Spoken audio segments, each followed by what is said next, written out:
All right. So obviously off to a much later start than initially um, anticipated, but no difference really. Still late night, Louie. The only difference is the date has changed. It was supposed to be June 10th. Now it's the 11th because we're officially into Tuesday on the East Coast. Shout out to everybody on the East Coast riding out with your man this late. If you're on the West Coast, this is nothing for you. You eat this up. This is right in your prime time slot. But for the East Coasters, y'all riding with me this late. Y'all know what it is. Big ups to all of y'all out there. But great weekend that just passed. A number of things transpired, but we're going to talk about a number of topics tonight. Mike Tomlin officially back in Pittsburgh on an extension. Now, he was going into the final year of his deal. This would have been the first time in his career in Pittsburgh that he would have been coaching as a lame duck. No longer the case. 3-year extension for him to remain. Longest tenure coach in the NFL gets an extension. And it got me to thinking about the Steelers. You know, a lot of the 9-8 jokes started to surface once the announcement was made that he reached an extension with the Steelers. But is this the first team in a while that you look at with the Steelers? Because ever since Ben Roethlisberger retired, and really once he got to the end of his career, he wasn't the same guy. Is this the first time that you've actually considered Pittsburgh to be in the mix for something? We'll discuss. Darren Waller retires. What a strange saga that's been. We'll talk about that a little bit.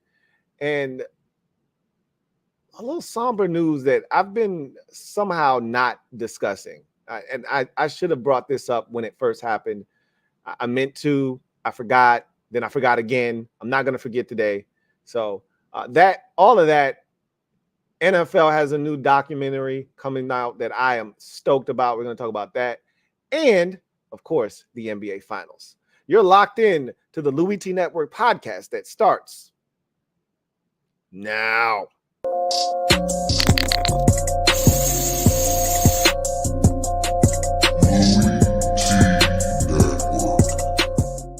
The Louie T Network is powered by MusicHead University. MusicHeads, classes in session. Turn me up. Enroll on YouTube now. Link is in the description. Who else could it be?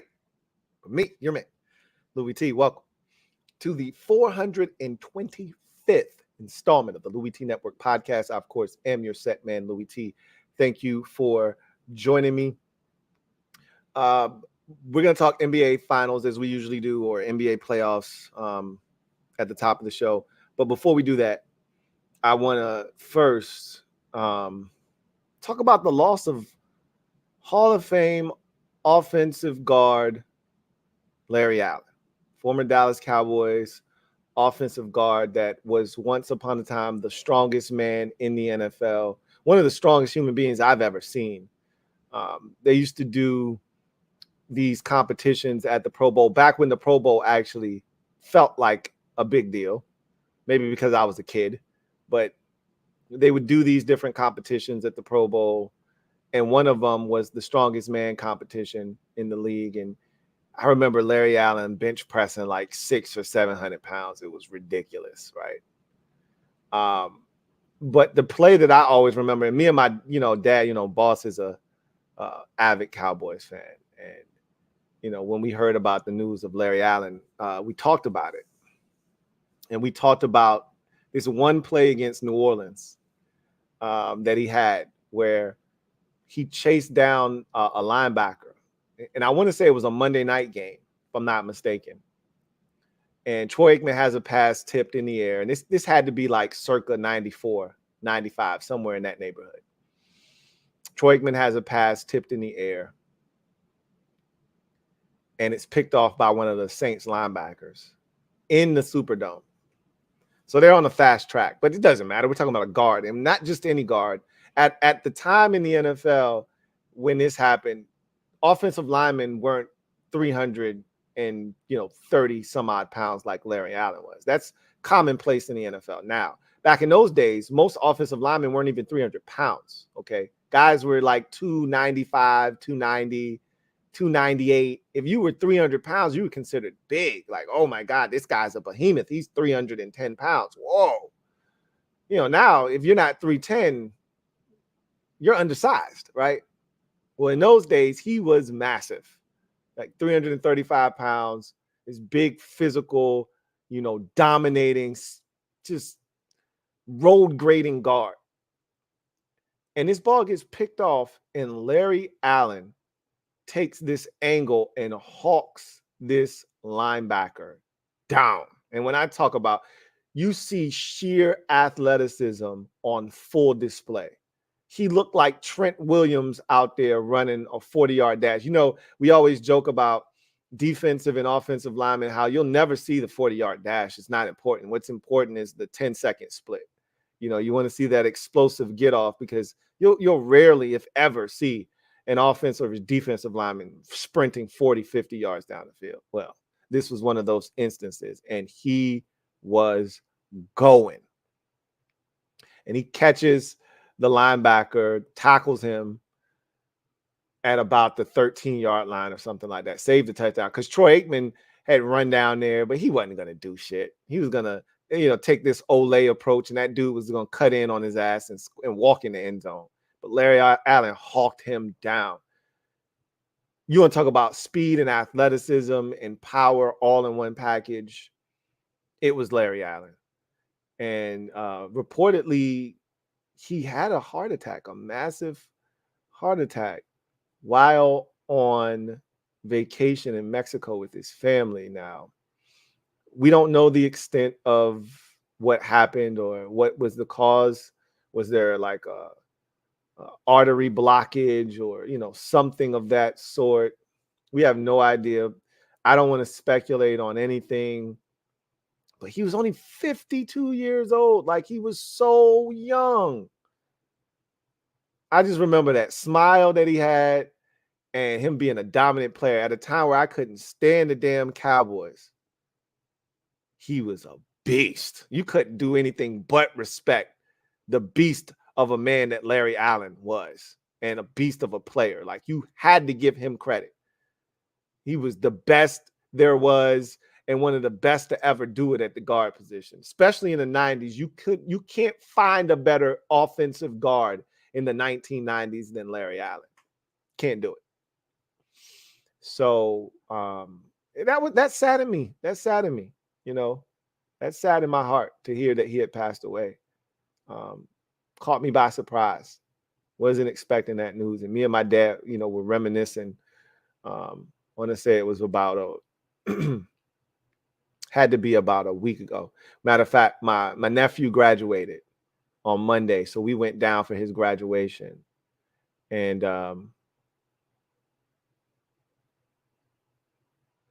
we talked about it in the kitchen then. So, yeah, man, that's a tough situation for everybody. Thoughts and prayers out to everybody that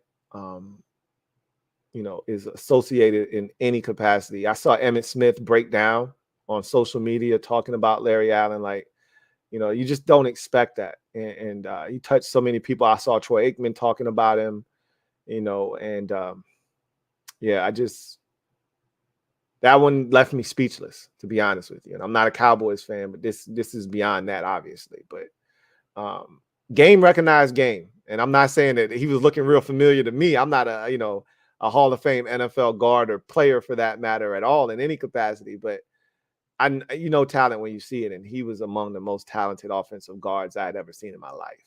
And that stands to this day. So rest in peace, Larry Allen, man. Rest in paradise, my man. That one was a tough one. So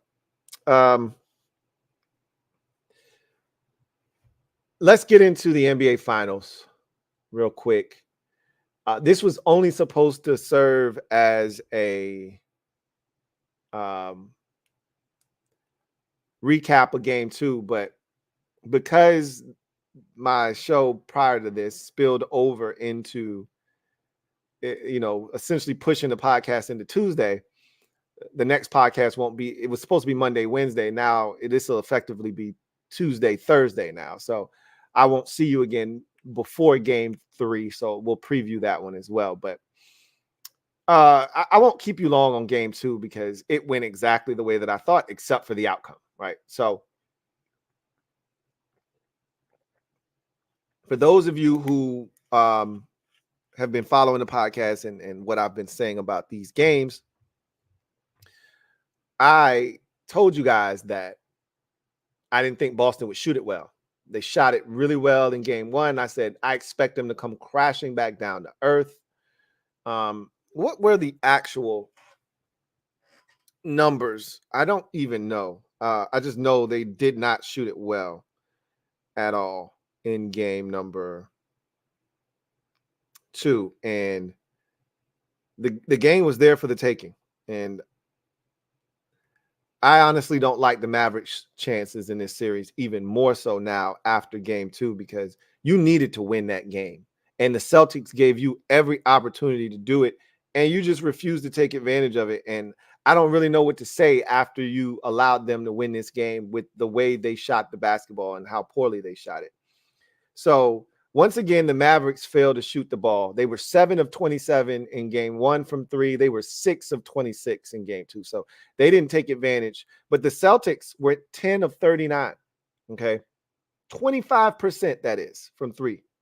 But unfortunately, the Mavericks shot 23% on less makes and attempts. So unfortunately for them, they didn't take advantage of that at all. But let me tell you what really killed them. Forget about the 3-point, because, again, I already told you, it doesn't matter how many threes the Mavericks make or whatever they're doing from behind the arc. That'll help them when they go home. I expect them to shoot better when they get home. Everybody will shoot better on the Mavericks roster. Kyrie will shoot better. PJ Washington will shoot better. Derrick Jones Jr., all of those guys. Green was shooting it so well. That man was shooting bricks, breaking the backboard, air ball, all kinds of stupid shit, right? Dudes that were knockdown shooters last series against the Timberwolves can't hit the backside of a barn right now. That'll change when they go home, right? But the part that was, you can control this. I mean, you can control making threes, but this is the part that you can't. And I talk about, this is why I love playoff basketball. You got to make your free throws. Everything shows up and is magnified this time of the year. You have to make your free throws. And I'm watching Luka. Luka missed like 4 or 5 by his damn self.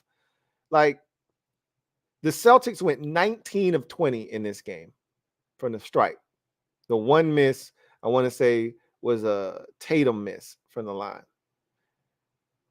The Mavericks went 16 of 24, missed 8 free throws. That's a difference of 7 points in the game. They lose this game by 7 points. And I don't expect them to make every single free throw. If they'd have done that, they would have won the game potentially by 1 point. You can't play that game, because Boston would have handled things at the end of the game differently. The game would have gone differently had, they made those free throws and the score had changed. But, theoretically speaking, if you just apply those points to the scoreboard, it's a different game, obviously.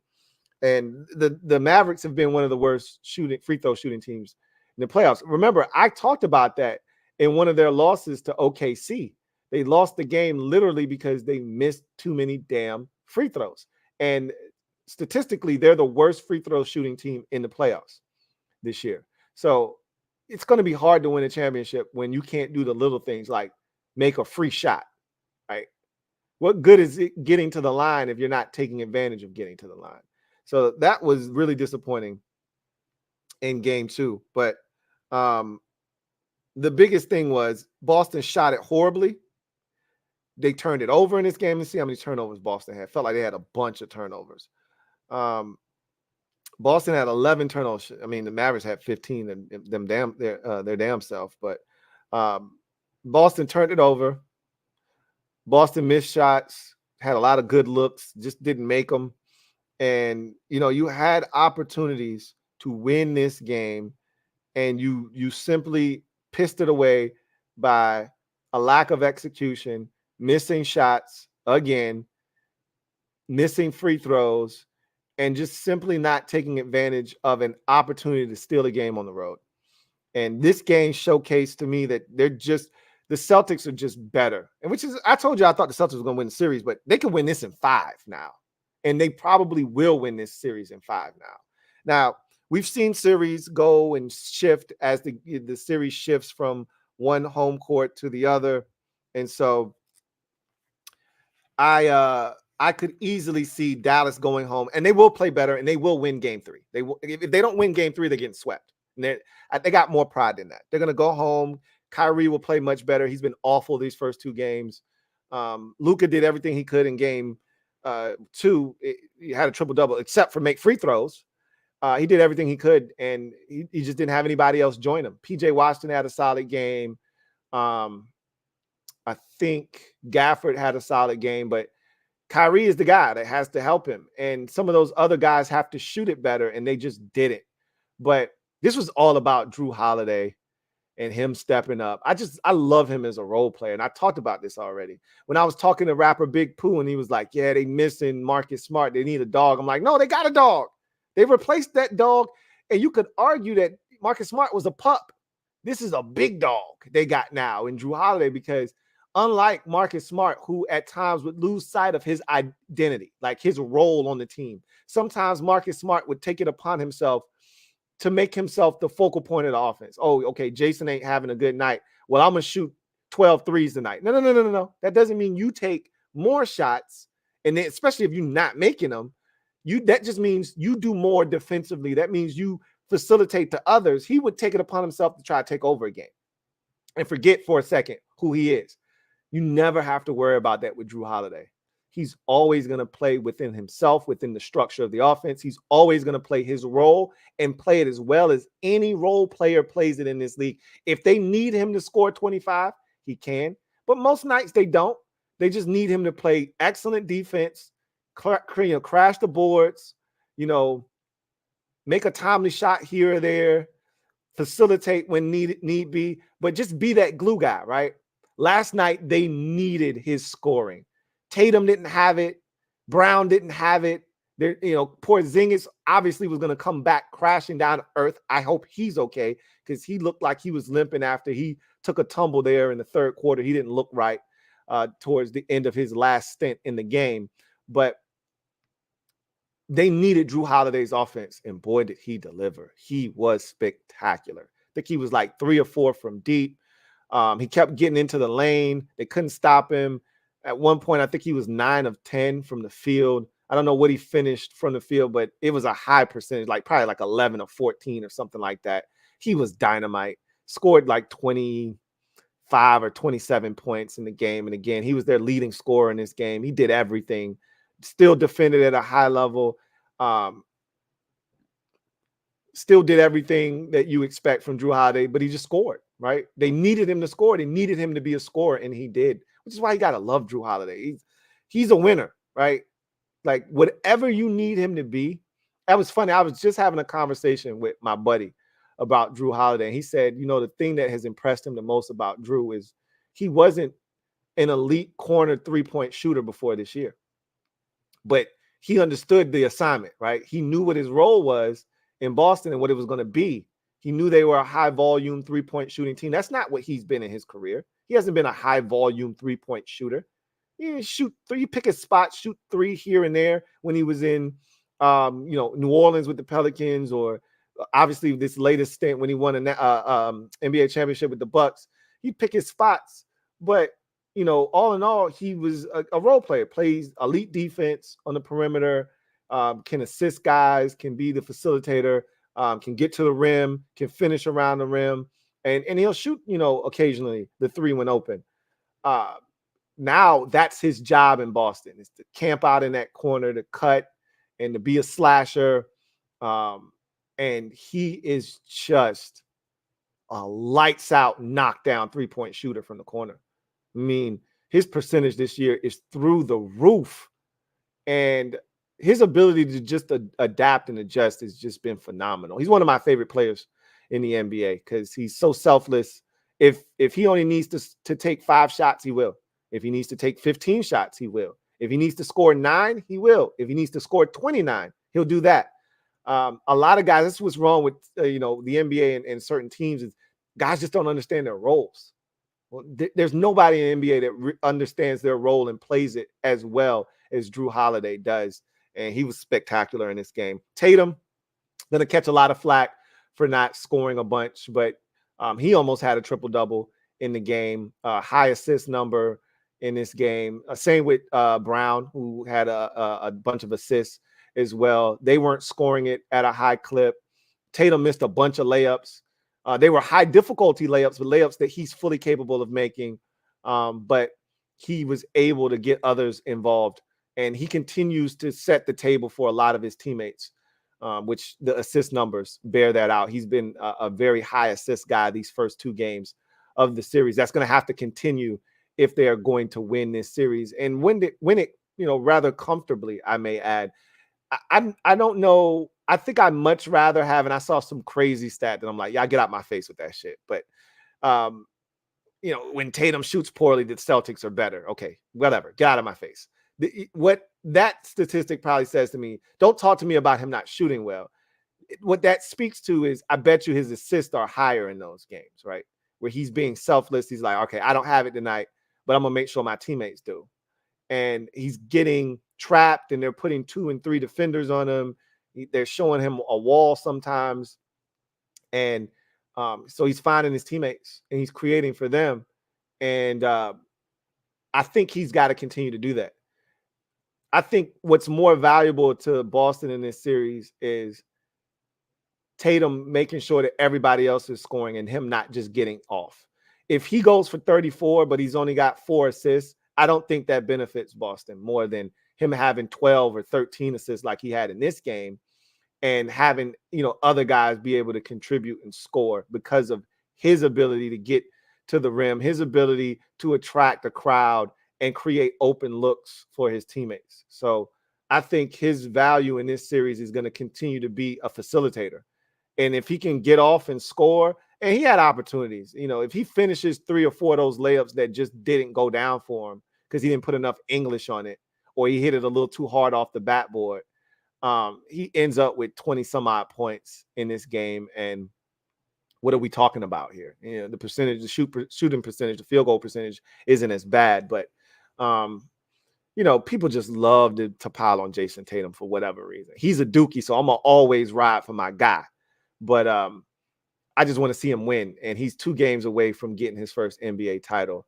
Jaylen Brown continues to be solid on both ends of the floor. He didn't have it offensively last night like he had in game 1, but he was just as menacing on the defensive end, continues to really hold it down there.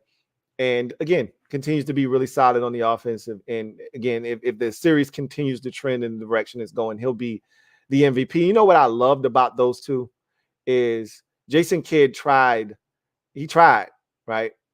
He thought he ate. He tried to throw out a little divisive plan, right? When he was asked about the impact of Jaylen Brown, he was like, yeah, he's their best player. And he tried to, throw that lob out there to see if, the Celtics, he threw that bait out there to see if they'd bite. And because the Brown and Tatum, duo has gotten so much scrutiny over the years, and this goes all the way back to when Jaylen Brown was about to be a free agent. They tried to break him up then, like, oh no, he's not respected in Boston, and maybe he needs to go somewhere else where they appreciate him and all this stuff. Like, what are y'all talking about, man? Like, they've been trying to break these two up for ages, and so they've seen all of this divisive stuff. And Jason Kidd tried to throw that little bait out there, like, yeah, Jaylen Brown's the better of the two. Like Jason Tatum was going to say, oh, yeah, I'm going to show you. I'm going to go out here and shoot the ball 27 times tonight. Prove to you I'm the better player.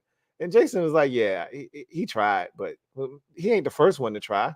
But just like all the rest of them, he going to fail too, because we know what he's trying to do. I don't give a shit about them statistics, who he think is the best player.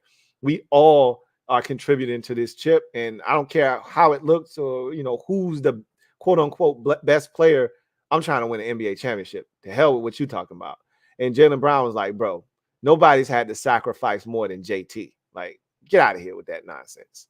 So I'm glad that those two didn't fall for the banana in the tailpipe. The trap was set, and they was like, man, that's a weak-ass trap, bro.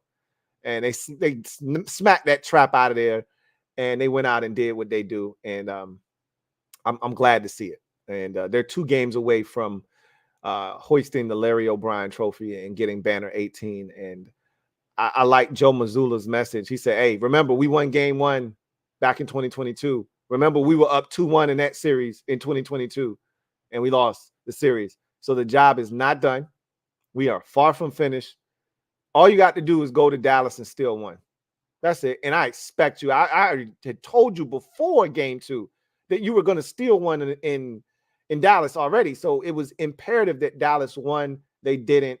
And this was an indictment on Dallas. They can't shoot. And here's their only prayer at this point. Here's their only hope. Is that they go home. Guys like, and I don't know, maybe the adjustment when they go home is to play a guy like Tim Hardaway Jr. or they're going to need, like Jason Kidd said, they need somebody off the bench to give them something. Maybe that guy's Tim Hardaway Jr. You got to try something. Whether you put Hardy in earlier because you know he can score and he can be sort of this lightning rod. You got to figure something out, though. Some adjustment has to be made as the series shifts to back to Dallas. But this is what you have to hope. This is your only prayer in this series. Forget about all of the, adjustments, this, that, and the third. This is ultimately what it boils down to. You take your ass home, and guys like PJ Washington and Maxi Kleber and Derek Jones Jr. and Kyrie Irving start shooting the damn ball with purpose, and they start seeing the ball go through the damn net. And all of a sudden, they can't miss. And guys like Green and others who get those opportunities and those wide open looks start knocking some of these shits down when you go home, and it doesn't stop at home. And it builds, and they all of a sudden have confidence, and then they go back on the road to Boston, and it carries over, and all of a sudden they're different players. They're now in a rhythm, and it just continues for the rest of the series. That's your only hope. It can't just be we're home now, so we shoot better thing, because, again, Boston is going to steal one of those games at home. And you just got the bad Boston shooting game. There may be one more of those in the series, okay? Maybe 2, if it goes long enough, which at this point it doesn't look like it's going to go long enough. But you just got the bad Boston shooting game, and you didn't take advantage of it. And I don't think you're capable of taking advantage of it right now, the way it looks. Now, you'll go home, and guys will shoot better, and you'll play better, and the crowd will get you involved, and I expect you to ride that wave in game 3. If you don't, you might get your ass swept. And if it ain't a sweep, it's a gentleman's sweep. It'll be done in 5. Right now, I got you getting beaten 5 now. It was 7 initially because you were supposed to win game 2. You didn't hold up your end of the bargain. So now that number's been cut down from 7 to 5. Prove me wrong. But I expect you to win game 3. I expect Boston to win game 4. And I expect Boston to close you out in game 5. Because until you prove to me that you can shoot, and even if you shoot it well the next 2 games at home, you still haven't proven to me that you can shoot it well in Boston. So one thing that you have to realize, and I think this is the thing that gets lost a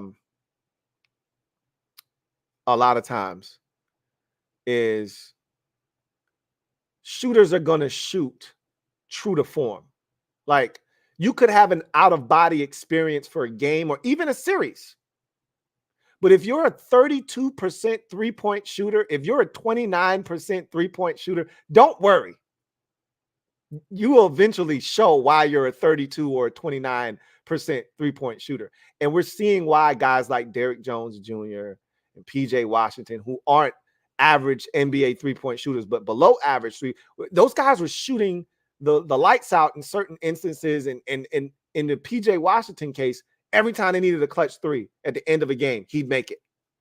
Well, he's not doing that now. And he's showing why he's a, career 33% three-point shooter. And on the season, he shot, 34% 34%, or Derrick Jones Jr. is a 31%. They're showing that right now. They're showing that they're not good three-point shooters. They're not consistent. Meanwhile, the Celtics, yeah, they had an off night, but this is what they do. They had 7 dudes over 100 made threes this year. This is what they do. So best believe that they're going to make some shots either game 3 or 4. So that was the one. If you're a Mavericks fan, I don't have nothing else for you. That was the one. Kyrie didn't show up. I thought PJ gave you a little something. No, you're not getting anything from Maxi Kleber. You're not getting anything from Green, Hardy, none of those dudes off the bench, which you expect that to change when you go home. But you're not getting any real scoring prowess from Derrick Jones or any. You're just not getting anything from the bigs, really. I think Gafford gave you a much better performance, but you're just not getting it. Kyrie's got to show up, though. And you can't miss free throws. Anyway, I digress. Celtics up 2-0. And just to preview game 3 real quick, I pretty much told you how I feel. I think the Celtics are going to shoot it better. They're going to be right in that 14, 15 made threes range, which gives them a shot to win. Here's the difference. Dallas has made 13 combined threes in the first 2 games. Made 7. They went 7 of 27 in game 1, 6 of 26 in game 2. They're going to make that many threes in this game total, right? 13 threes in this game. Boston's going to make 15 or 16. But that difference, that gap that they close, in addition to they're going to shoot free throws better. And I think Kyrie's going to play much better. I think that 3-point difference is going to be what ultimately puts them over the top. They'll win it close. Won't be a blowout. I don't see Boston, just getting their brains bashed in, even though they're probably due for one of those games. But that was game 2, right? They could have gotten blown out in this game if Dallas shot it better. I mean, they were out of sorts. They couldn't make a shot. They were 0 of 8 to start the game from deep until Horford made that 3 at the end of the first quarter. It was funny because Mike Breen said, every game this season, including the postseason, the Celtics have made a 3 in the first quarter of every game, and they were 0 of 8. And then on the last possession, Al Horford gets an open look from the corner, and he knocks it down and make them 1 of 9. They struggled. And I remember Doris Burke saying, they shot 3 of 14 from 3 in the first half. I don't expect them to do that again. And then they did that shit again pretty much in the second half. What they end up? 10 of 39 from 3. So they started 3 of 14, and they went 7 of 25 in the second half. They were that much better, right? And they still couldn't take advantage. If you can't take advantage of that, I don't know, how you're going to be able to take advantage of Boston. So, anyway, I digress. The Mavericks, I had them winning game 2. The opportunity was there. Everything that I said was going to happen happened, and they just didn't take advantage. I'm expecting Boston to shoot it better. I'm just expecting Dallas to shoot it a hell of a lot better, and their role players to step up because they are at home. And this is a pride game. Game 3 is a pride game. Do you want to get swept or not? Nobody wants to get swept. And because of that, I fully expect everybody to be locked in, the crowd to play a role, and I expect Dallas to win game 3. And then now we'll have a discussion. Is this a series now? No, it's not. Boston will bounce back in game 4. And I want to see what game 3 looks like before I say that. But I kind of feel like that's how it's going to go. I always had Boston winning a game in Dallas, no matter what. Now that they've won both games at home, I can see this thing being over in 5. So let's get to our gem dropping session of the day, shall we? I think we shall. Let me drop this gem on your melon. Open your mind, let your conscience be free. You're now rolling with your man, Louie T double E. Let me open you up. Get you thinking a little bit. So I just want to run down a number of random NFL topics as we transition into our next segment. Before we do that, I'm going to knock down a few topics. I want to start with Mike Tomlin, man. What a model of consistency he has been in the NFL. Longest tenured coach in the NFL. I think, what are we on? Year 18, if I'm not mistaken, he's going into, has not had a losing season in his NFL career as a head coach. Let's see. If this is year 18, that would put him as the coach back in 2006. Yeah, because Cowher won the Super Bowl in 05.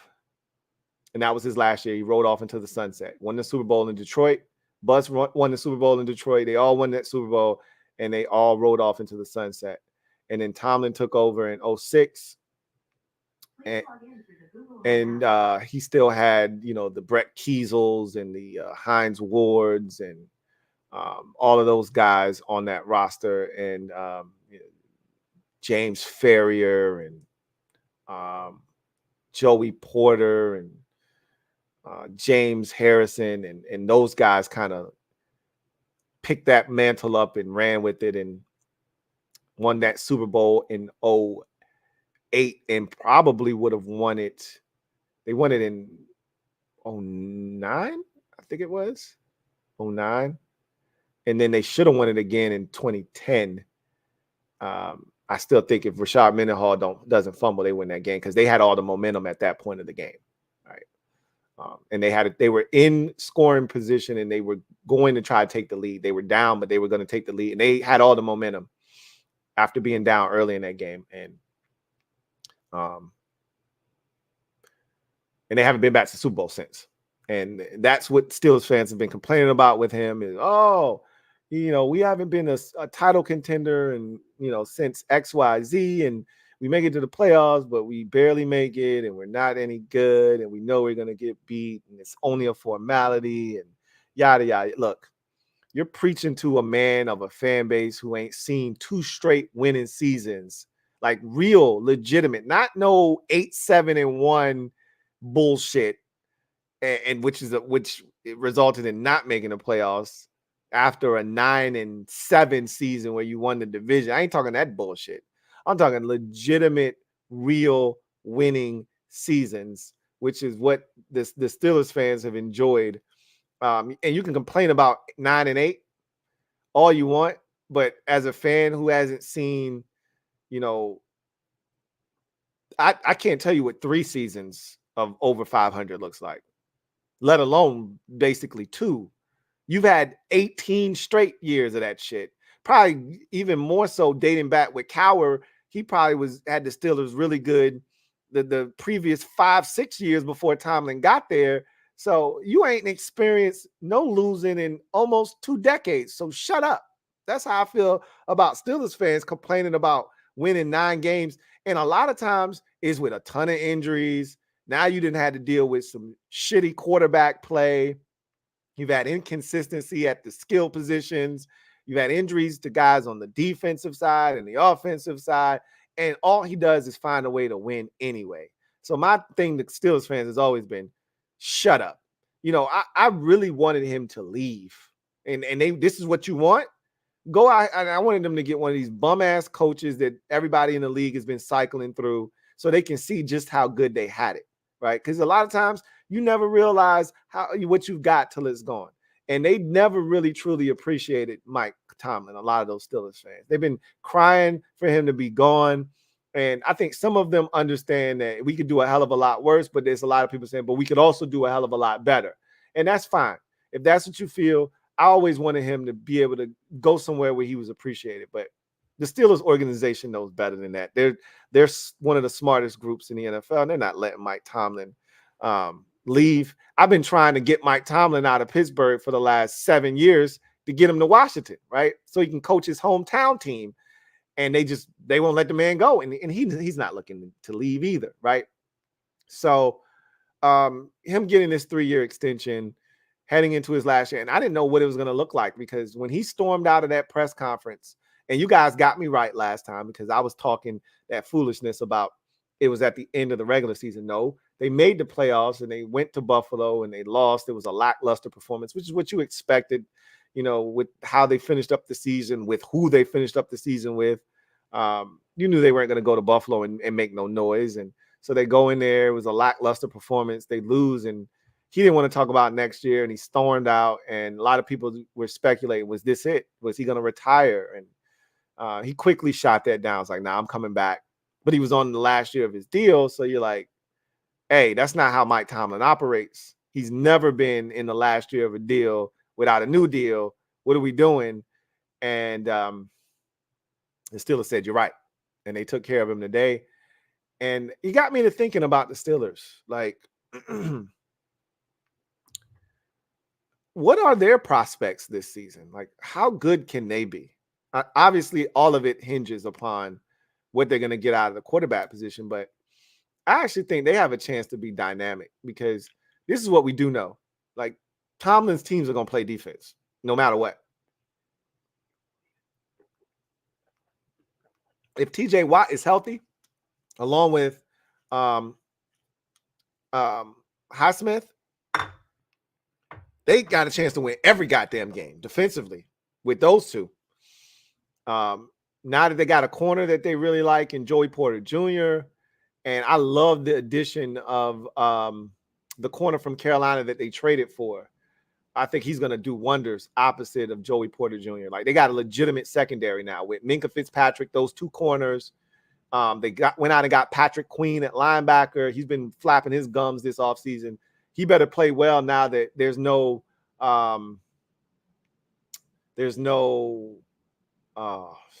what's the linebacker for the Ravens next to him. Now that he didn't have, because remember, a lot of people thought that Patrick Queen was like heading towards bust territory. And then your boy showed up from Chicago and changed everything. And then he got to play kind of off the ball, got to, not be the focal point at the linebacker position. And then he started to kick ass. So we'll see. Now he's in a starting role at linebacker in Roquan Smith. Thank you, Billy Mack. Roquan Smith. Now he's in a starring role rather, in Pittsburgh. We'll see how he fares, but they got a really good defense in Pittsburgh. And now with quarterback potentially being much better, Russ played better last year. He wasn't great, and he looks like his best football may be behind him, but he wasn't awful last year. So with Russ and with Justin Fields, and they're going to use Fields in a multitude of ways. Like, they're going to use him as a weapon too. So I don't know, man. With Najee Harris, Pat Freiermuth, George Pickens, they got some stuff, man. I wonder who. So they traded away Deontay Johnson for the corner I was talking about. I wonder who their other receiver is. Do they actually have another guy? Did they sign somebody in free agency that I missed, or did they draft somebody? Steelers wide receivers.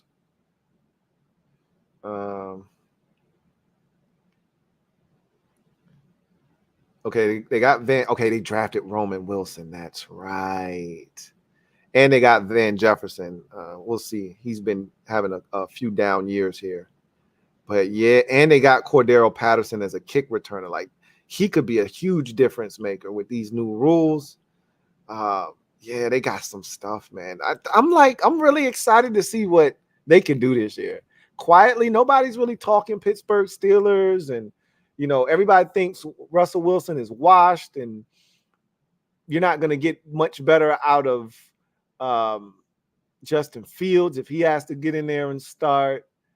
But I just remember there are a lot of games that could have been won if they just had competent play. If it wasn't Mitchell Trubisky back there, right?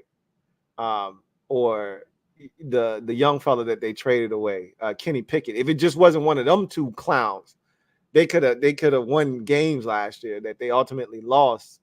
Oh man, Steelers got a shot to be interesting this year. I'll be looking forward to seeing what that looks like.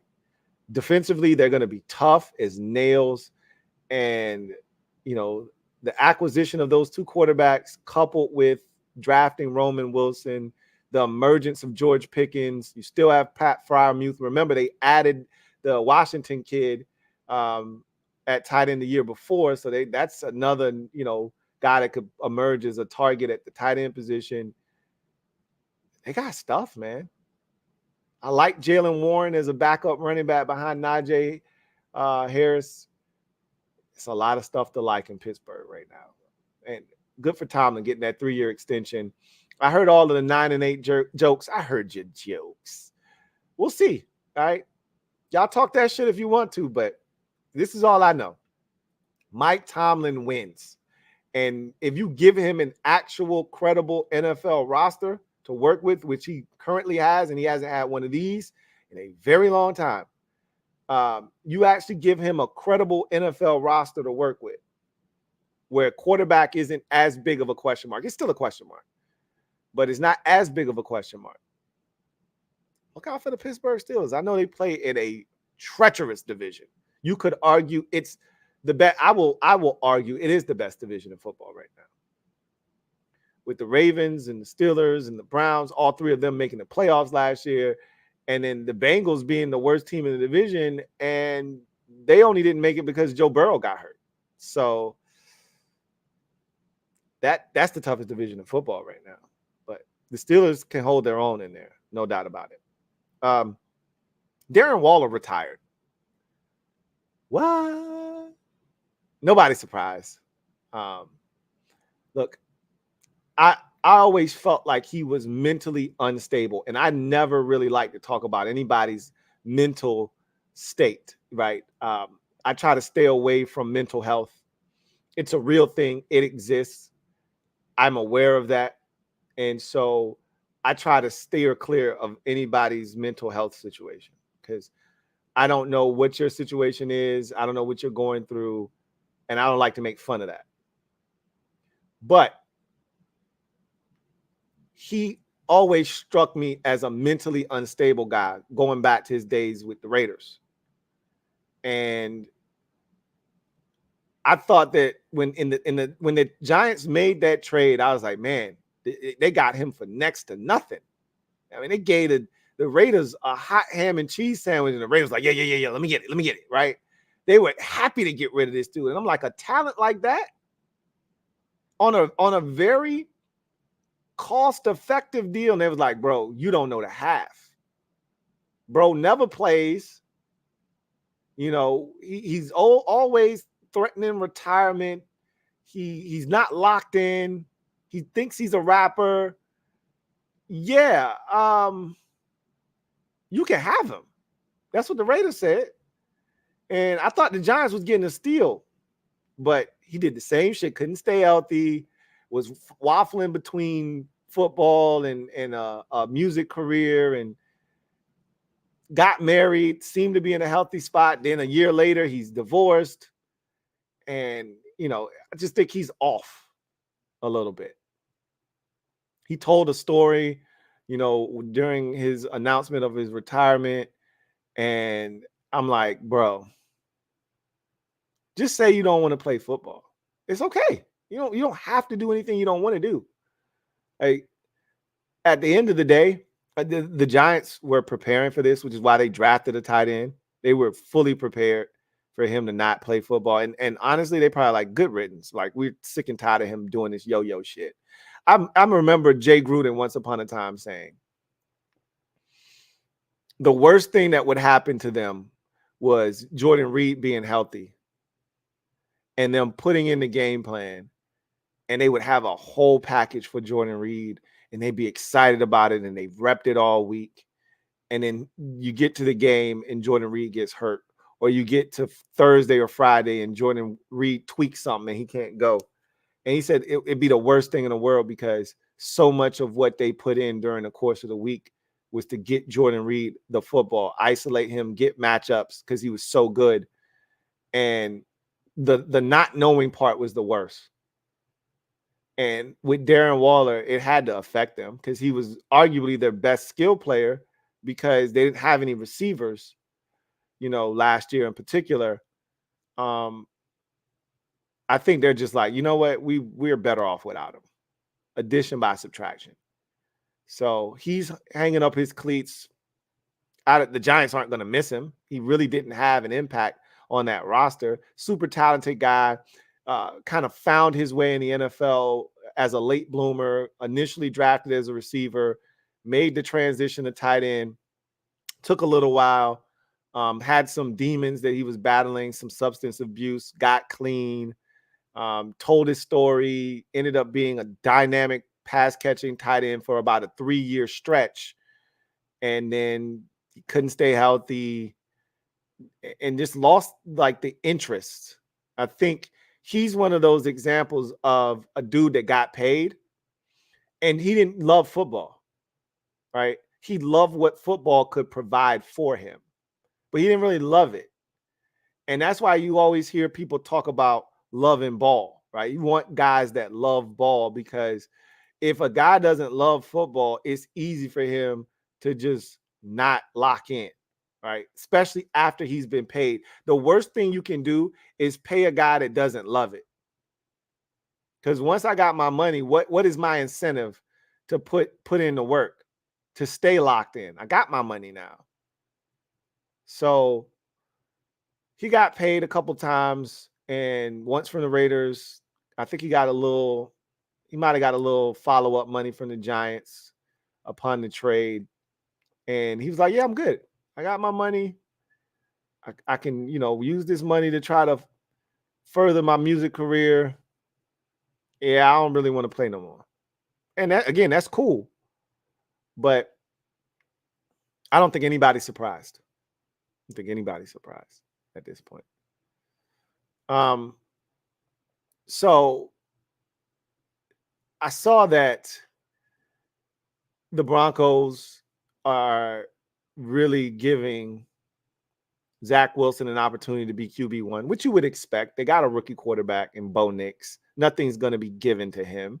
He's going to have to earn it. And I would expect, more so than Jarrett Stidham, Zach Wilson to be competing for that number 1 QB role. I ultimately think it's going to be Bo Nix when it's all said and done. But we'll see how the preseason goes and how Nix does in camp when things start to speed up and, they start throwing different looks at him. Obviously, they can't touch him in camp, but see how he looks, how he handles the offense, grasping it, communicating it, going through his reads and progressions. He's played enough football, in my mind's eye, has Bo Nix, to be able to kind of assimilate to the offense and be ready for week 1. And we talked about that on the last episode of the podcast. But I wouldn't be shocked if Zach Wilson ends up getting a nod week 1. It wouldn't shock me in the least. But I think it's still ultimately going to be Bo Nix when it's all said and done. But Wilson will be in that mix. And, maybe he'll be one of those guys that just needed a change of scenery. That New York market might have been too much for him. A kid coming from BYU and playing in Provo. It just might have been too big of a stage for him. It all started off wrong with the whole, mom situation. And I think things just went from bad to worse for him. And he was under a microscope in that massive New York market. And maybe similar to Carson Wentz, when you come from a smaller school, or you come from a school in a town where, the coverage isn't as big and the lights aren't as bright, and it's like a culture shock of sorts. And Wentz didn't handle it well in Philadelphia when the criticism came, and Wilson didn't handle it well in New York. And so maybe going to Denver is going to be good for Zach Wilson. We'll see. But he'll get an opportunity in Denver, and we'll see if he's able to take advantage of that said opportunity. Brandon Ayuk, unlike CeeDee Lamb and, Cortland Sutton and a host of other receivers who want a new deal but showed up at the mandatory minis, Brandon Ayuk, not in attendance. T. Higgins, not in attendance. Not a surprise that either one of them, and I'm going to reiterate this, I don't think either one of those dudes are getting deals. If one of them were to get a deal, it'd be Brandon Ayuk. I don't see him because, again, you can survive in San Francisco without without Brandon Ayuk. You cannot survive without Deebo Samuel. That's what I've come to the conclusion of.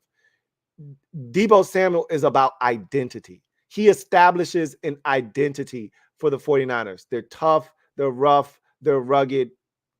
Similar to Christian McCaffrey. Like McCaffrey's going to chip away at you, chip away at you, chip away at you. And then right there, when you take your foot off the gas pedal, or when you have that one moment where you decide to exhale, he's going to break off that 52-yard touchdown run, right? But he's a tough, rugged dude. A lot of people think of Christian McCaffrey and they think of finesse. No, Christian is a dude that will hammer it in there on you, 4 runs in a row, and then on that 5th one, boom, 62-yard touchdown run, right? Deebo Samuel is a guy that he's an attitude and a tone setter. You get it to him in any way, jet sweep, screen, slant, whatever, get it in his hands and he can do the rest. And there's an attitude that comes with that when he got injured, when Trent Williams and he got injured, they're the 2 tone setters on offense for me, along with George Kittle. When they went down, they were a different team. That's why they lost 3 games in a row. They were a different team. And you can survive without Brandon Ayuk, I believe. And that's why they drafted Ricky Pearsall. Ricky Pearsall can do everything that Brandon Ayuk has done. And I don't want to dismiss Ayuk's contribution and where he's heading as a receiver, because he's just starting to hit his peak. And you can use guys like him. But you already paid Deebo. You're already paying Trent Williams. You already are paying George Kittle. You just paid Christian McCaffrey more money, which did free up some cap space. So in essence, it's giving you an opportunity to get something done with Ayuk, which I think if they are to do that, it'll be late July, right? As they start to head to camp. I always tell you, deadline spur action. But if they decided not to go that direction and they decide to say, hey, bro, like, just play out the last year. He can't sit out. He can sit in, right? He can hold in. He can't hold out. He'll have to show up. I could see them not doing anything with him this year. Maybe even trading him at the trade deadline, right? I doubt it. If you're trying to win a Super Bowl, Ayuk's going to be a huge part of that. But if Ricky Pearsall jumps into the mix and shows them what he can do and they feel really good, they could trade him at the trade deadline, right? That might be what they're waiting on, to see what Ricky Pearsall really looks like. And if they're really confident that, hey, he can pick up where Brandon left off, they might move on from him, to be honest, because they still got Jawan Jennings. It's not like they're just going to be relying solely on Ricky Pearsall. They still got other guys. But T. Higgins is a different situation. He's not getting paid by the Cincinnati Bengals. No ifs, ands, or buts about it. He's not getting paid. 0 chance he's back in Cincinnati. So his situation is different. Ayuk could end up back in San Francisco on a long-term deal. Remember, we were saying the same thing about Deebo. Deebo had requested a trade at one point. We thought, oh, my God, this is a fractured relationship. He's not going to be in San Francisco. And then like 2 weeks later, he signed a long-term deal to stay in San Francisco. It was like, oh, well, guess that was all for naught. And that was much to do about nothing. I can see Ayuk remaining in San Francisco, but there's no way T. Higgins is back in Cincinnati. 0 shot. So, but Cincinnati has shown over the years that they're not going to give in to any demands of any player who thinks that they're going to force the hand of that organization. You got another thing coming. Okay. It ain't happening at all. So either he's going to show up and play ball. They're going to decide to trade him on their own terms, not because T. Higgins forced their hand. If he tries to play hardball, it'll just make, Brown dig his heels in even harder and say, nah, not only are we not trading you, but you're going to play. Which is what I ultimately think is going to happen anyway. Like, you're not going to get traded. We think you're going to help us win this year. We got one more year of you and Jamar, and we drafted the kid from Alabama, who I think is going to be really good. We got one more year of this. We got a chance to maximize you on this last year. Jermaine Burton, we're going to take advantage of it. Your ass ain't going nowhere. You're going to play this last year here, and you got a ball. It ain't like you could come in here and mope around and not. You got the ball if you want to get paid by somebody next year. It ain't going to be us. But you put your best foot forward, another 1,000-yard season, and somebody will break you off. So ultimately, when it's all said and done, CeeDee Lamb, we talked about this, he will get paid. That's why he showed up at Cowboys camp, because he's going to get paid. He knows he's going to get his money. No need in holding out, making a scene. Jerry doesn't respond well to that anyway. he'll get his money. He'll be the next one to get paid big money at the receiver position. But I don't see T. Higgins getting paid at all. 0% chance on my radar. And Ayuk, I don't think his is that much greater. I put him at, though, like 10 or 15% chance he gets paid in San Francisco. But it's low, but it can still happen. I just don't see it happening. So no progress. And we've heard a little bit come out about the Ayuk situation that they're not even close, and there really haven't been any talks in quite some time, which isn't shocking to me because they had other pressing issues to take care of, and they've done that. And one of them was taking care of Christian McCaffrey, which they just did. And I don't think they really have any intentions of paying Ayuk right now. You know, if his, like, I don't know if the number that his agent, when they first sat down, spooked them, and they tried to have a reasonable conversation with the agent, and the agent was just throwing out astronomical numbers that San Francisco was like, bro, if you're not going to even try to work with us, then what are we doing here? We wasting time. Maybe that happened, or maybe San Francisco just realized we can't pay him unless he's willing to take a deal that makes sense for us, which he's not. He's not going to take a lesser deal. It's not happening. We can't afford to pay him. I mean, look at how many guys we're paying on offense. We're paying Juszczyk. We're paying McCaffrey. We're paying Trent Williams. We're paying George Kittle. We're paying Deebo Samuel. We can't afford to pay another guy. And knowing that down the pipeline, eventually we're going to have to pay Brock Purdy. We can't do that too. So, and remember, Brock Purdy doesn't have a fifth-year option. So if he plays well again this year, they have to pay him after this season. So they're not in a position to pay a guy like Brandon Ayuk, and they know it. You know, they know they're not in a position to do that. So I don't see them getting paid there. But anyway, I digress. The Lions got docked a practice day for not following the off-season rules. They were having some physical practices, a little bit too much contact. I always wonder how the NFL figures this shit out. Like, do they have people there? Like, who is reporting back to the NFL? I wonder if all 32 teams have like an NFL personnel member shadowing their team at practice to kind of document what's transpired. Because like nobody's going to snitch on their own squad. So I remember Washington a couple years ago, might even been last year. I think it was 2 years ago though. Got docked, practice day for, too much physicality at practice, too much hitting or whatever. How do they figure this shit out though? The NFL must have somebody at these practices. Every team in the league has like one NFL official at practice, and they're reporting back to the league.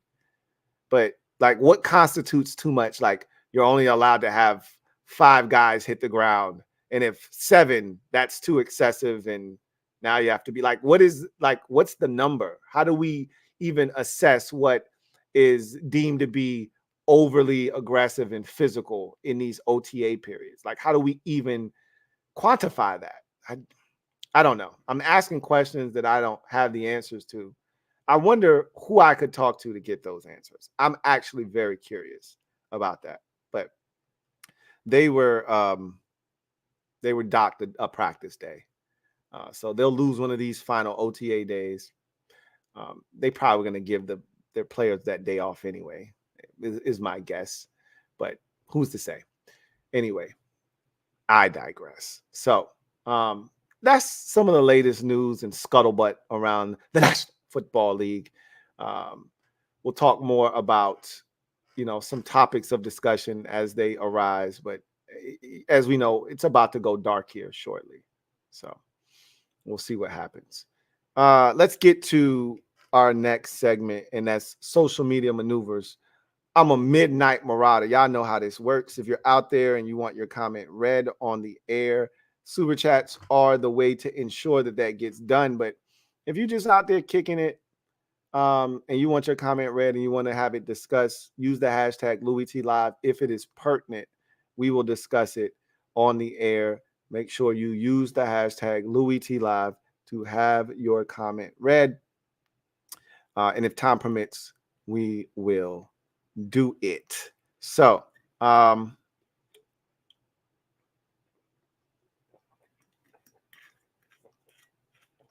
let's get to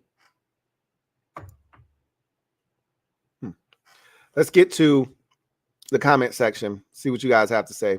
If nothing, then we'll get into what I want to talk about. But we'll see what you guys are talking about first. John Wynn says, I watched Trae Young's highlights, and his long-range jump shot from 18-19 season in Atlanta is crazy, even from Logan. But that's how he came in the league shooting like that from Oklahoma. Like, that was his calling card. He was supposed to have Steph Curry type range and be that next transcendent, shooting superstar, and it really hasn't manifested itself in the league. He's super undersized, and he doesn't play any defense, and so it's tough.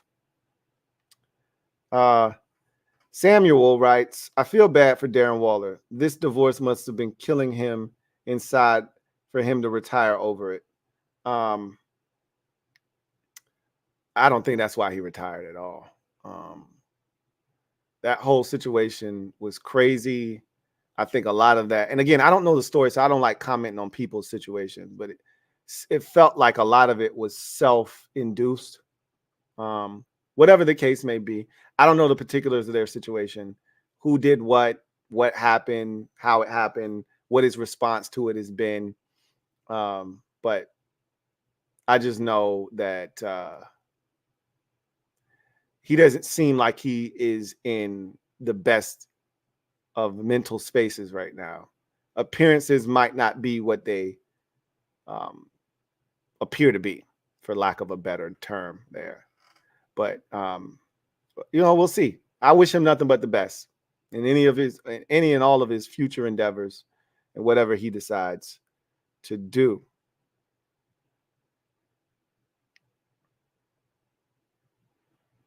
John Wynn says, Seahawks schedule versus Cardinals for the division title. I think we have a shot on beating the Cardinals at home and on the road this easily for a playoff spot. I mean, are you insinuating that the Cardinals and the Seahawks will be better than the Rams and the 49ers this year?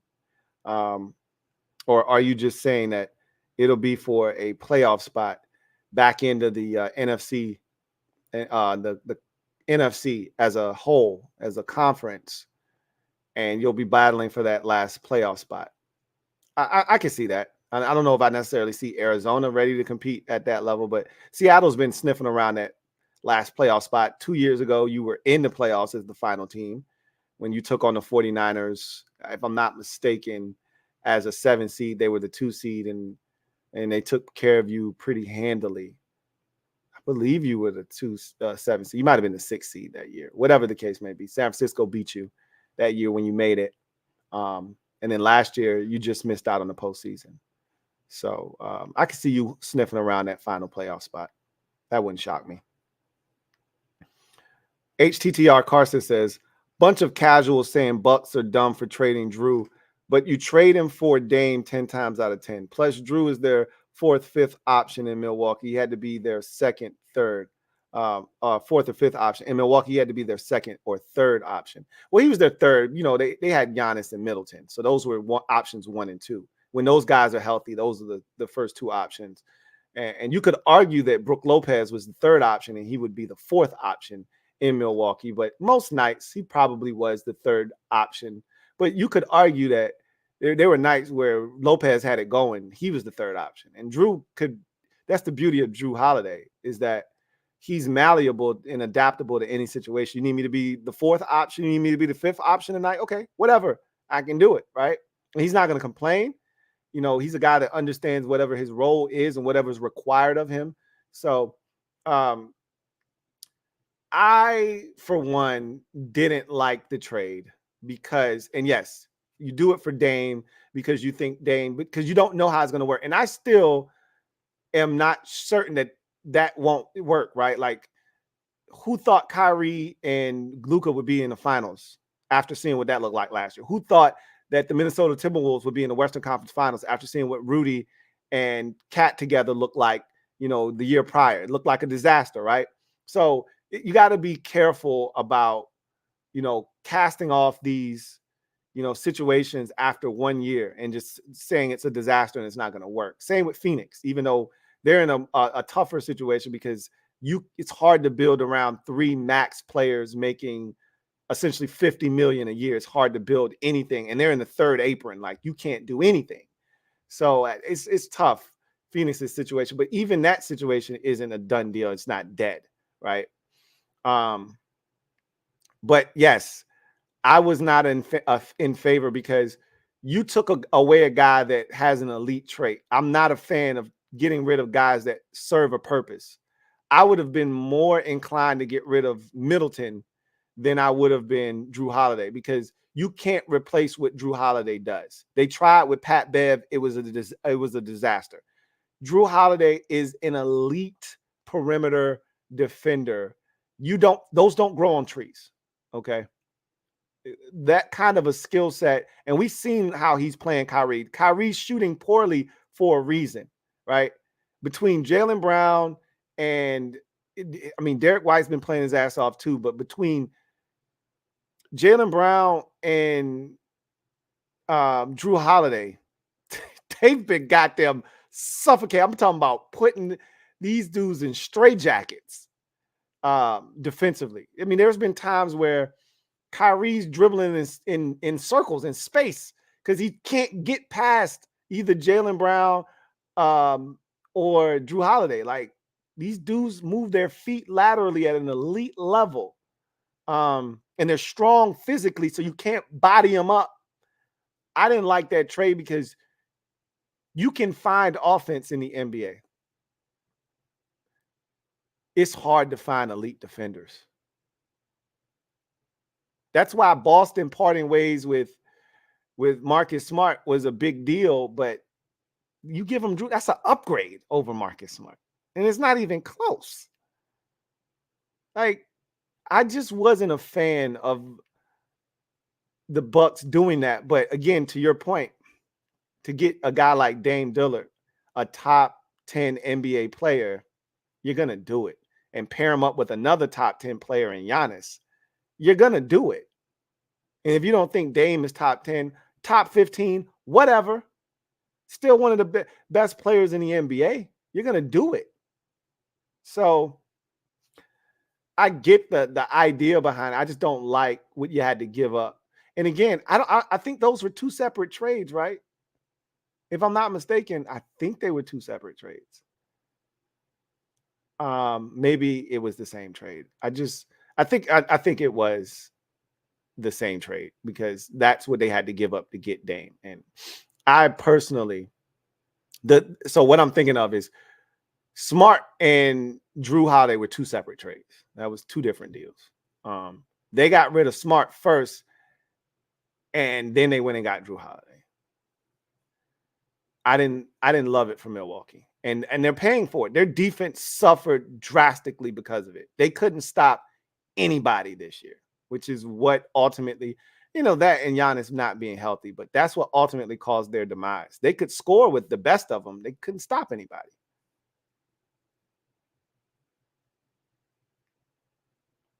Let's see. John Wynn says Seattle going to have a tough time to play against the Rams this year. They struggle with the Rams every year. Even when the Rams aren't very good. Matter of fact, if I'm not mistaken, week 1 last season, the Rams, because remember, we thought the Rams were going to be trash last year. They went into Seattle, made a statement week 1. I remember Cam Akers getting a late touchdown to put the game, essentially on ice in week 1. And they upset you in Seattle week 1. So you always have struggled. The Seahawks have always struggled with the Rams since Sean McVay has gotten there.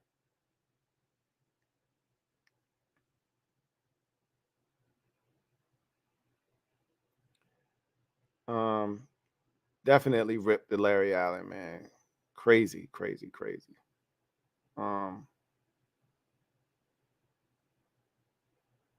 Let's see. we have any more comments?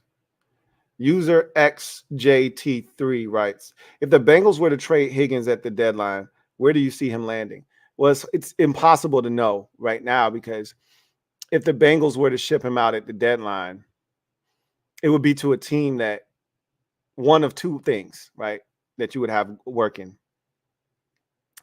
It would be either a team that sees him as a future piece, like, you know, the Bears have been notorious for this the last 2 years, where they're not winning a damn thing at the trade deadline, but they see a guy as a future piece potentially, and instead of, you know, trying to fight for his services and maybe overpaying in the offseason, we'll trade for him now, see what he does, and then pay him, right? If he performs at the level that we think, you know, we thought we were getting when we traded for him. Hence, i.e. Trace Claypool. Remember, they traded a second-round pick with Pittsburgh and got nothing out of him, and they just let him walk at the end of the season. They was like, shit, that didn't work. That blew up in our face, right?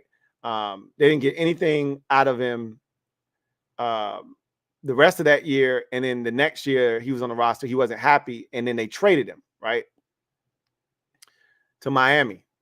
Then they did it again the following year with Montez Sweat. This time they got the results they were looking for. You know, Sweat came there with 6.5 sacks and then ended up having like 11 or 12.5 on the season. So he was everything they had, and had a ton of pressures and quarterback hits and hurries and all of that good stuff.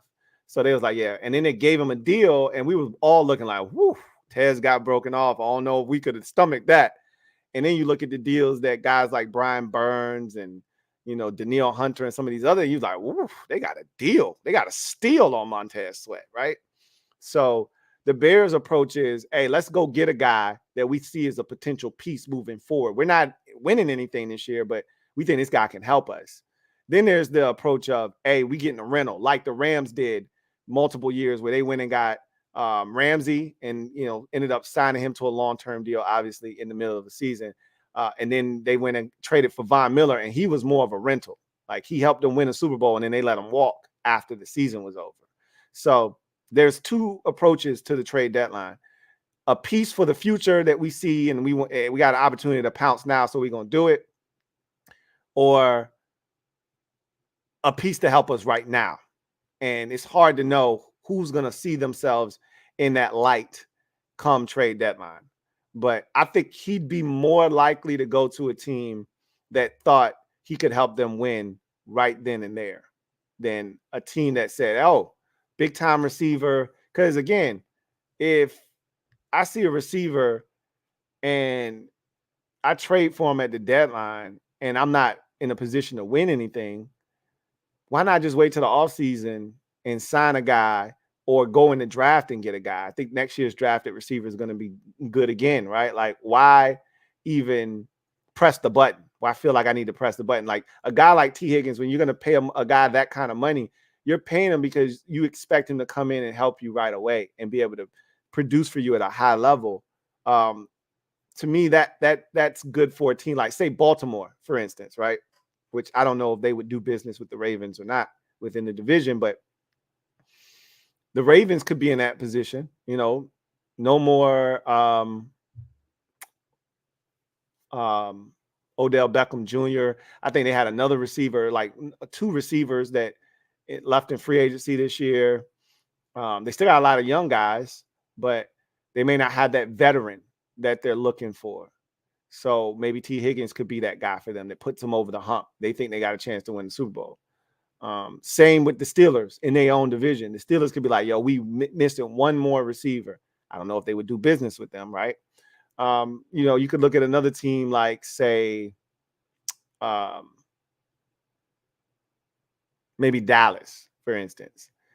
They could be, CeeDee Lamb could be killing it, and Cooks could have been riddled with injuries, and they don't have another receiver that they trust. But they know, like, our window of opportunity is closing, and this guy Higgins could, you know, help us. Like, I just don't see teams giving up what it'll cost.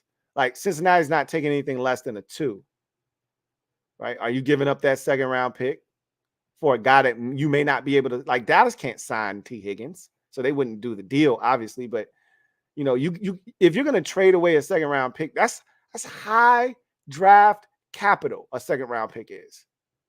Seconds are the new first. If I'm giving that away, I better be able to get a deal done with you. Like, you're not trading a second round pick for a dude and not signing him. That's a waste. So when you see Seattle trade a second round pick for Leonard Williams, you're like, yo, they definitely getting a deal done with him. And they did. Because you're not trading a second round pick for a player in season and then don't re-sign him. When the Bears traded a second round pick for Montez Sweat, you're like, yo, there's no way he's walking away. And of course, they got that deal done before the season was even over. But you're like, you can't trade us. That's too valuable of a draft pick. And with T. Higgins, you got to assume that if somebody trades for him, they're going to pay him. I just don't know. I don't know.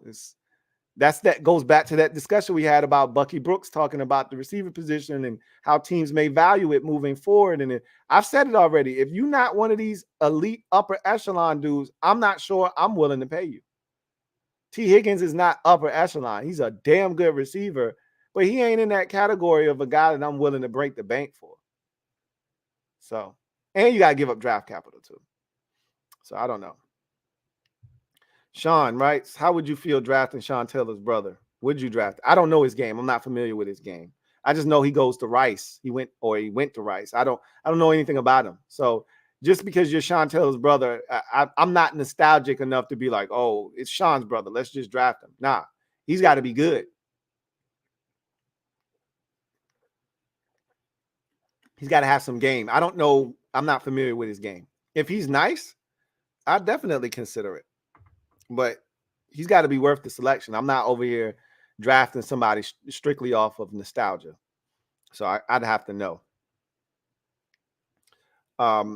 Mando fan writes, Luka cooking anybody put in front of him, but Kyrie been terrible.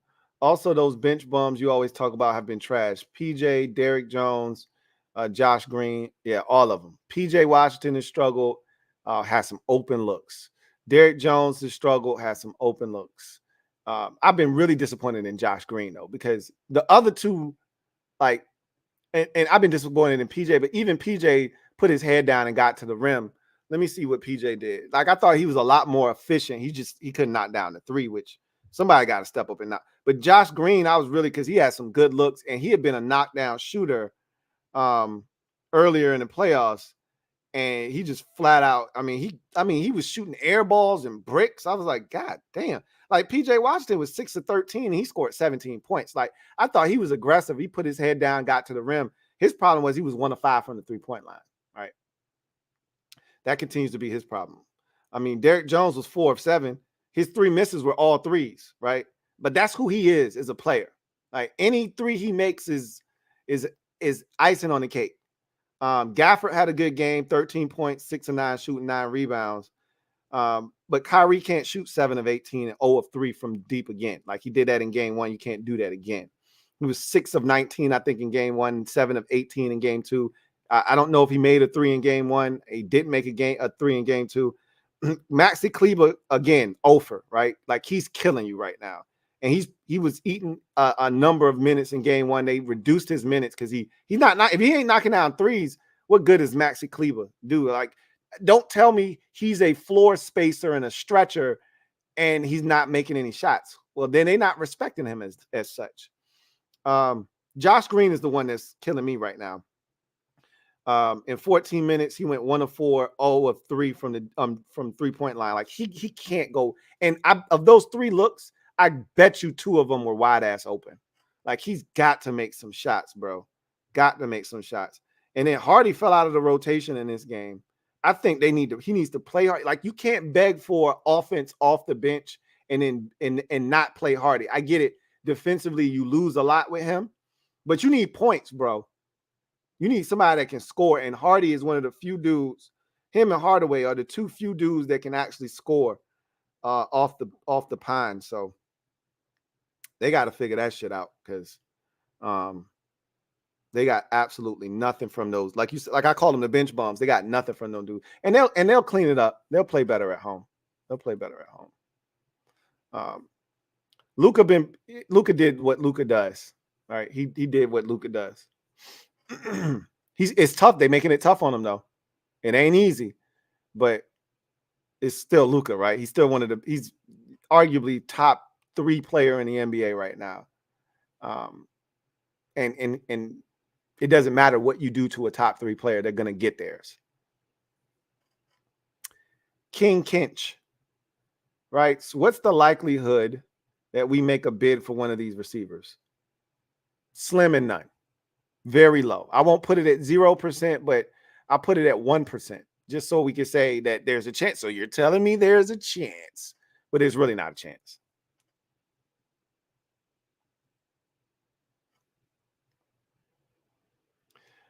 John Wynn says there's a trade rumor that Trae Young may be getting traded to another team. I like Trae. He's very good. I like having him. I love having him in Atlanta. Like, come on now. I mean, it's possible. I still think they would like to build around him, but I think they're looking at that situation with him and your boy from San Antonio, DeJounte Murray. I think they're looking at it and saying, I don't think this is going to work.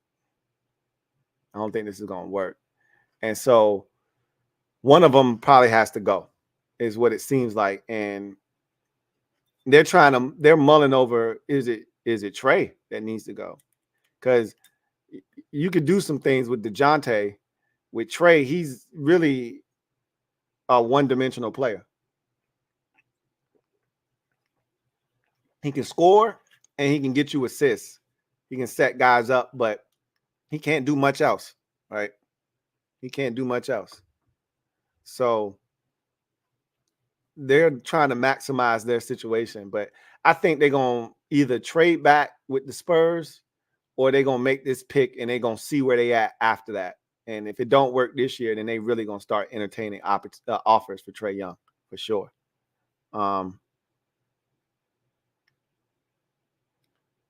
VT Soldier 2010 writes, do you see the wide receiver position being devalued the way running back position has? With the draft seemingly plentiful at receiver, do you foresee teams drafting a receiver instead of paying guys in free agency? We talked about that already on the podcast. Literally, that is the exact conversation we had on the podcast like 4 episodes ago. We may come back and explore that further if I'm able to get, a guest or two on the program. But yeah, we had that conversation already. Go back and watch.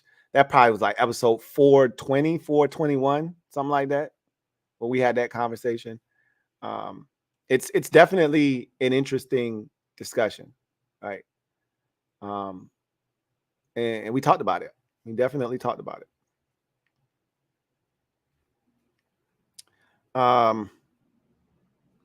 John Wynn says, imagine if the NBA fans' behavior was reckless after Game 5, like throwing water bottle. Sometimes it get crazy, but generally they find the culprits and they ban them. Like, you don't have too many incidents, but sometimes fans get a little liquored up. They get carried away. Sometimes it can't happen. Jay Black says, vacation to the BBL capital. I'm not bringing my significant other. I'm telling her LouieTeeNetwork is a business conference. Hey, Jay, you ain't shit for that, man. Chill out, man. I mean, you probably ain't going to see too much of that on the resort. Maybe you will. I shouldn't say that. I can't say that you won't. But you probably have to leave the resort to see some of that action. And you got to be careful when you go to some of these places.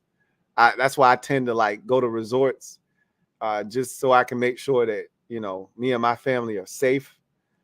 Because not everywhere are you safe on these, these islands and stuff like that. But, I mean, on these trips, anything can happen, bro.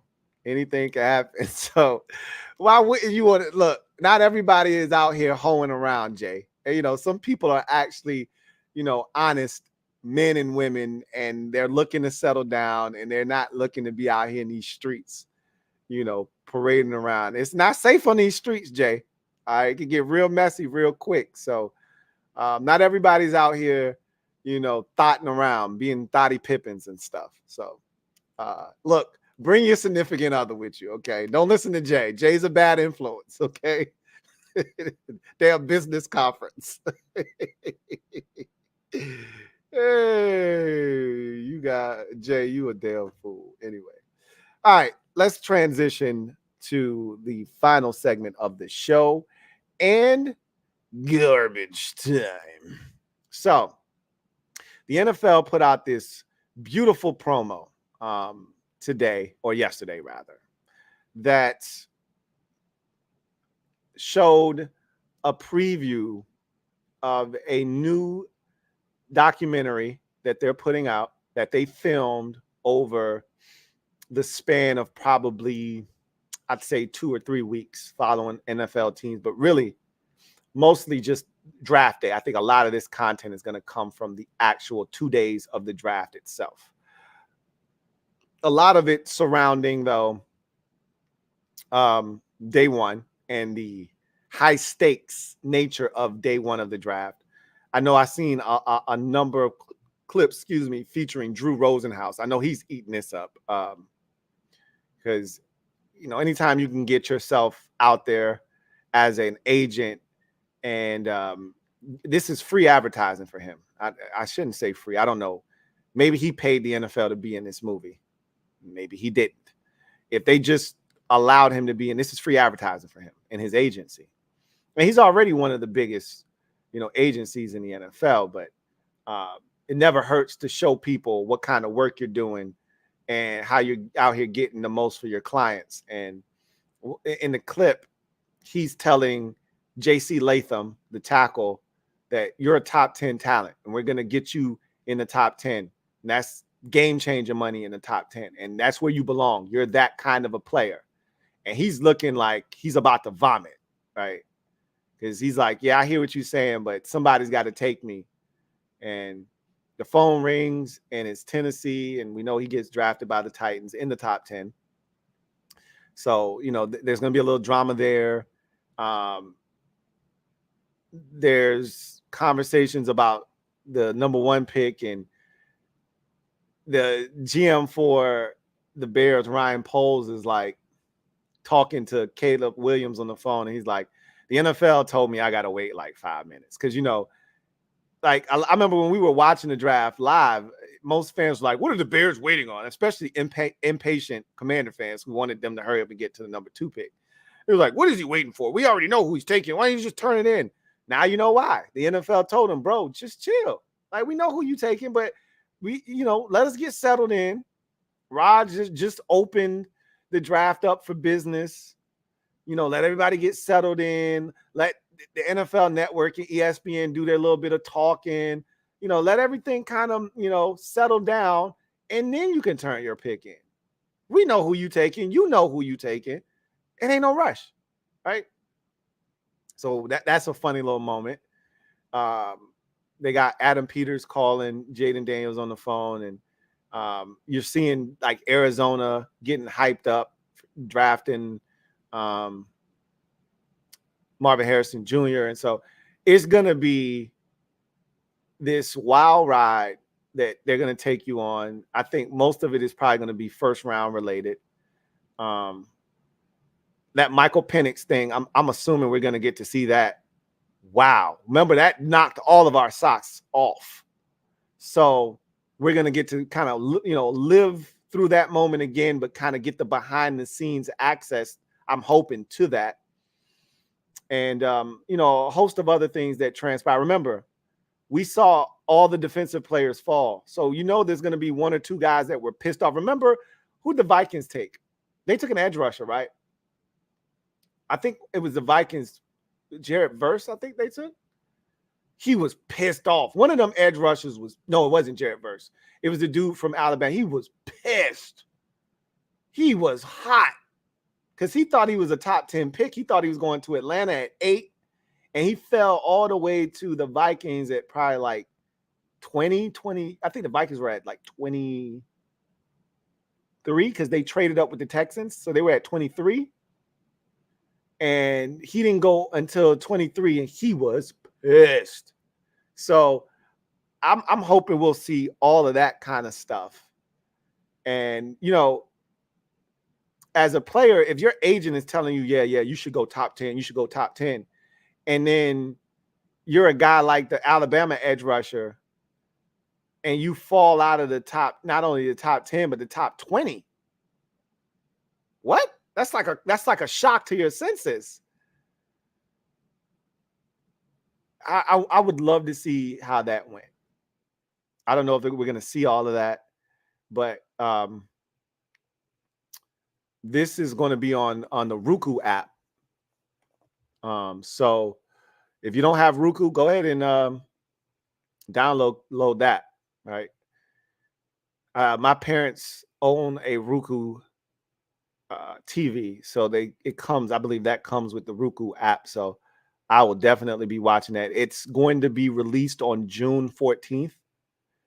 And if you're a Commanders fan, like, this is a dream for a Commanders fan, because this is behind the scenes access that we only get on Commanders Log. We're going to get it. And now the only thing that sucks is we've got to divvy it up. For a football fan, NFL junkie like myself, this is heaven, because I'm getting the best of both worlds. I'm getting my team as one of the starring teams.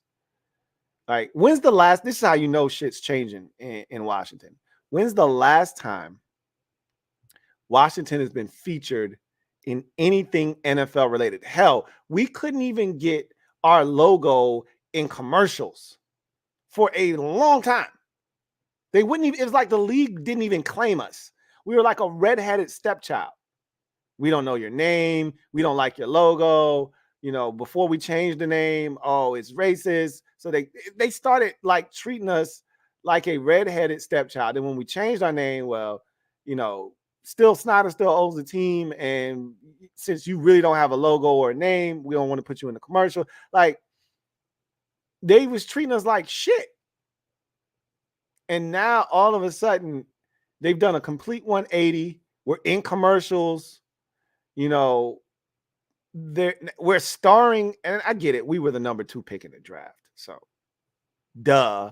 But even still, they could have put the Patriots on the marquee. Like, literally, we're one of the teams on the artwork for the promo, right? They had 4 teams that they followed, I think, very closely. And I'm pretty sure they followed other teams, and or maybe just Drew Rosenhaus as an agent. And he, dealt with a bunch of players that got drafted by various teams. But the 4 teams that they followed closely and are part of this documentary, very much so, that you're going to see the most footage from are Chicago, Washington, the Rams, and who's the other team that I'm missing? There was one more, team that drafted relatively early on. I don't know why I'm blanking.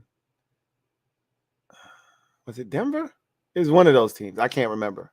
Hell, I can just look at the artwork. It's on the artwork for the stream. Let me just look at it real quick. It was Washington, Chicago, the Cardinals. That's who it was, and the Rams. So they could have left Washington out and went to the Patriots, but they didn't. They did Washington. And this documentary, NFL Draft, the pick is in, will be on the Roku app. And I'm telling you right now, this is going to be must-see TV for me. I eat this kind of stuff up. And I've heard a couple of people, I've heard mixed reviews on that Patriots Dynasty series, docu-series that they put out. I think it was last year they put it out, maybe 2 years ago.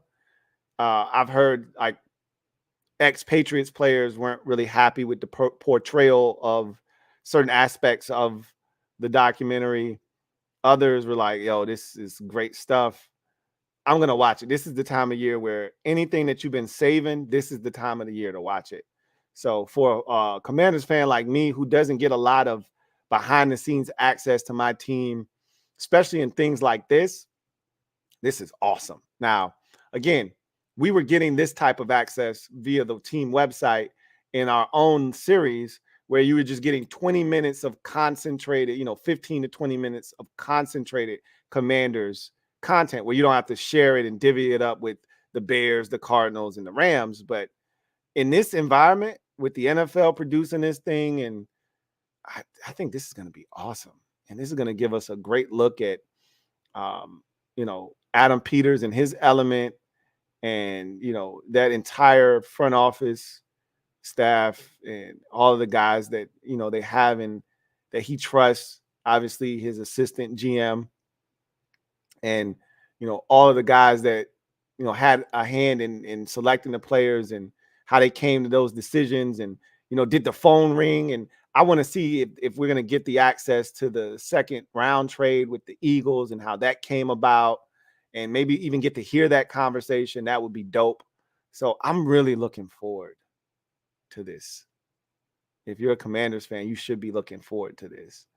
And I think this is a sign of the times, right? Like things are a-changing in the nation's capital. We couldn't have, you just think about this. They wouldn't have dared put us front and center in a documentary like this over the last 2 decades. Maybe at the beginning of Daniel Snyder's run as owner when he was out here firing up Redskins 1 and signing everybody under the sun. Maybe they would have followed him around then before all the accusations and before we became a joke of a franchise. But since, we've been in hot water because of him and or we're in hot water because of him and we became a joke, they would have never. And then you factor in the name as well.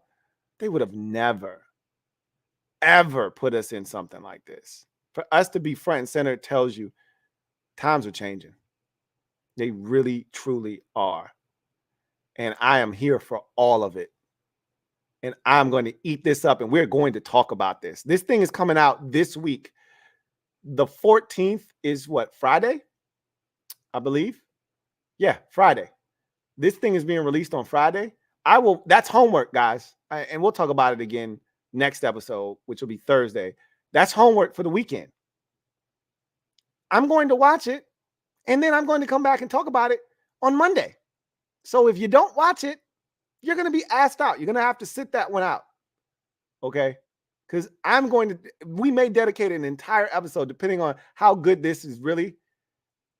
Similar to the quarterback series. Remember, they're doing that wide receiver. I wonder when they're releasing that. That's got to be coming up here shortly to fill this little void here. That wide receiver show. The quarterback one they were doing, they couldn't find quarterbacks, so they decided to use receivers. That's got to be coming out here shortly.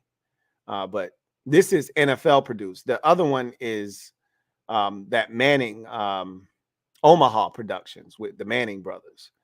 This one is NFL produced, NFL Films produced. So I am looking forward to this. And if it is as good as the preview and the promo leads you to believe, we'll probably do almost a full entire show or at least 2 segments worth of content on that thing. So you have homework, but I'll remind you about the assignment come Thursday.